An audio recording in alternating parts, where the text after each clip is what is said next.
आज जो मैं आपको सुना रहा हूं कहानी, शायद सुनने के बाद आपकी आंखों में आ जाएगा पानी। ये कहानी लगन, समर्पण, निष्ठा और साथ की है। ये कहानी जितनी मेरी है उतनी ही आपकी है। इस कहानी का जो मुख्य किरदार है वो हमारे आपके जीवन का आधार है।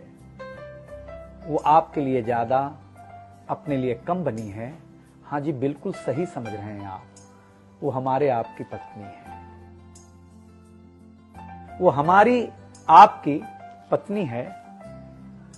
कभी आपने सोचा कि वो आप एक के साथ रिश्ता जोड़ा था, लेकिन एक के साथ रिश्ता जोड़ने के लिए उसने घर, गली, आंगन, मोहल्ला, सखी, सहेली, माँ बाप, न जाने कितनों रिश्तों से अपना मुंह मोड़ा था।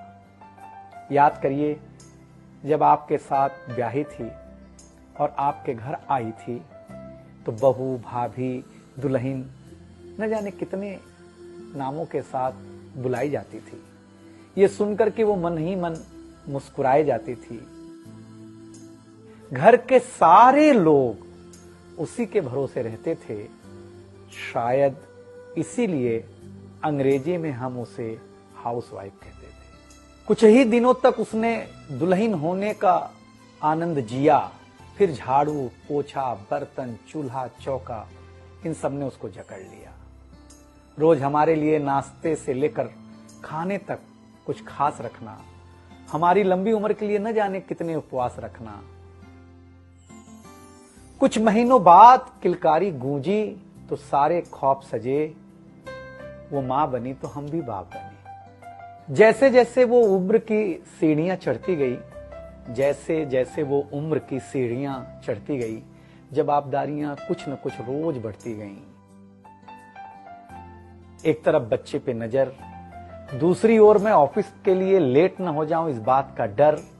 सब कुछ बराबर हो, कुछ रह न जाए, और इस बात पर भी ध्यान कि गैस पर रखा हुआ दूध कहीं बह न जाए। घर वालों की फरमाइशों का चूल्हा जो एक बार चलता, घर वालों की फरमाइशों का चूल्हा जो एक बार जलता, तो कब सुबह, कब शाम, कब रात हो गई उसे पता ही नहीं चलता। इन व्यस्तताओं के बीच समय का चक्र कुछ इतना तेजी से चला, मुन्ना कब मनोज हो गया, मुन्नी कब सुमन, पता ही नहीं चला। अब तक जो था प्यार, अब उसने अपना नाम बदल करके रख लिया था तकरार। बेटी को लेकर के कहना कि कुछ ज्यादा ही मन बढ़ा रखा है, तुम्हारे प्यार ने इसको सर पे चढ़ा रखा है।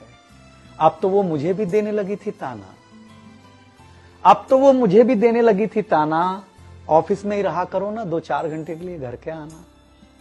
शादी के इतने दिनों बाद भी आज भी हमें सुनना पड़ता है कि न जाने कौन सा पाप किया था जो आपके साथ ब्याह किया था। और ये तो रोज की थी कहानी। कितना जोर से कहना कि घर के सारे सदस्य सुन लें कि एक दिन बीमार होती हूं ना, तो एक दिन बीमार होने पर किसी को कोई देता नहीं है 1 गिलास पानी, लेकिन जैसे ही उसे आपके तबीयत खराब होने का होता आभास, आकर के बैठ जाती थी आपके पास।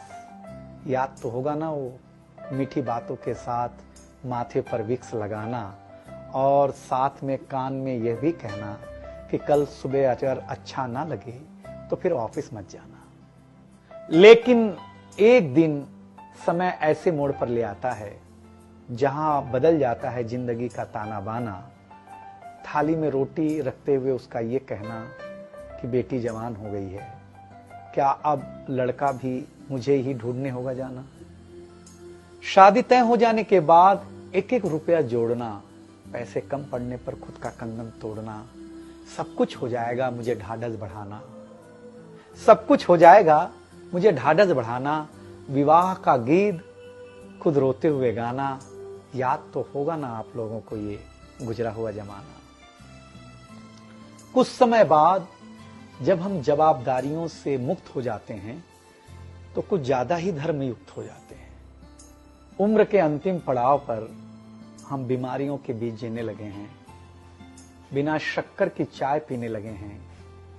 लेकिन सच ये है कि जब तक हमारी आपकी पत्नी साथ है, चाय मीठी हो न हो, लेकिन जिंदगी में पूरी मिठास है। जबकि पत्नी के बारे में बहुत कम लिखा गया है, हर जगह मां का ही गुणगान है। मैं मानता हूं कि मां महान है, लेकिन आपके जीवन में आपकी पत्नी का भी महत्वपूर्ण योगदान है। तो आपसे निवेदन इतना सा है कि आप अगर घर पर हों या घर पर जाएं तो अपनी पत्नी का हाथ हाथ में रख करके संतोषानंद जी का लिखा हुआ एक गीत गाएं कि तू धार है नदिया की, मैं तेरा किनारा हूं, तू मेरा सहारा है, मैं तेरा सहारा हूं, आंखों में समंदर है, आशाओं का पानी है, जिंदगी कुछ भी नहीं, तेरी मेरी कहानी।